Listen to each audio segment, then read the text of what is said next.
So China does not spare its citizens. It doesn't even spare its so-called friends. Case in point, Nepal. Here too, China has abused an undefined border. Let me tell you what happened with Nepal. There are pillars along the Nepal-China border. These pillars basically demarcate which land belongs to which country. Some 12 years ago, a certain pillar number 11 was damaged. That's because Nepal was building a road in the border region. Little did Nepal know that 12 years later, the damage would cost them dear. China saw the missing pillar as an opportunity to grab land. It has now built 11 buildings in Nepalese territory. What you see here is the Humla district, the Namkha region to be specific.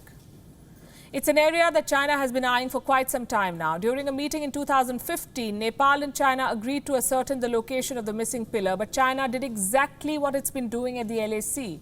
It took advantage of an undefined border. It tossed aside all agreements and grabbed its neighbor's land.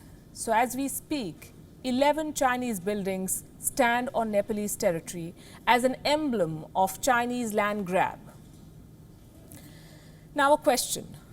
Buildings do not come up overnight. So how did this construction go unnoticed? It's because Nepal trusted China. It did not inspect its border on a regular basis. Reports claim a border inspection is supposed to be carried out only once in 10 years. What's worse, Nepal has not done it in 15 years. No inspection since 2005. So when they finally went to check, they found Chinese buildings on their land. And there isn't much that Kathmandu can do about it now. Let me tell you what happened over the weekend. Some Nepali officials went to the Namkha area to talk to Chinese personnel. Guess what they were told? The Chinese army, geared in personal protective equipment, told the Nepalese officials that talks cannot be held on Chinese territory and that the Nepalese should return to the border. In other words, officials from Nepal were told to vacate their own land by China. This issue was raised by political leaders in Nepal, of course. The parliamentarian from this area spoke to the press, and he has blamed the Oli government for not deploying enough troops to the border. So here's another question. Who do you think lives in these Chinese houses? The answer is no one. 10 of these buildings are unoccupied. The 11th has Chinese troops. These structures, like I said, are a haunting emblem of Chinese land grab. The government of Nepal has dispatched a team to study this problem. They're expected to submit a report by the end of this week, which is still 4 days away. But China does not want to wait that long. So China has rubbished all claims of land grab, and it is now blaming India for this crisis, believe it or not. First, Nepal blamed India for the virus that came from China, and now China blames India for its own land grab in Nepal. How does that even work? Well, if India is at fault, why are the people of Nepal protesting? They have been demonstrating outside the Chinese embassy in Kathmandu.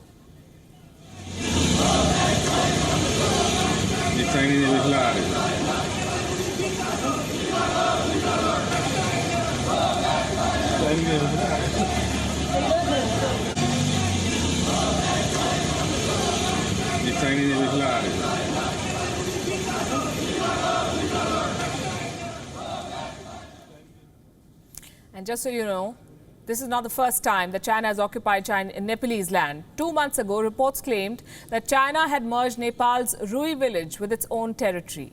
In the month of June, another report claimed that China has encroached on 10 Nepalese territories. It grabbed a total of 33 hectares of land. Do you know the irony here? Nepal was so busy following Chinese instructions and claiming Indian land that it totally looked through the possibility of being fooled by its masters in Beijing. Well, like they say, it's never too late to learn.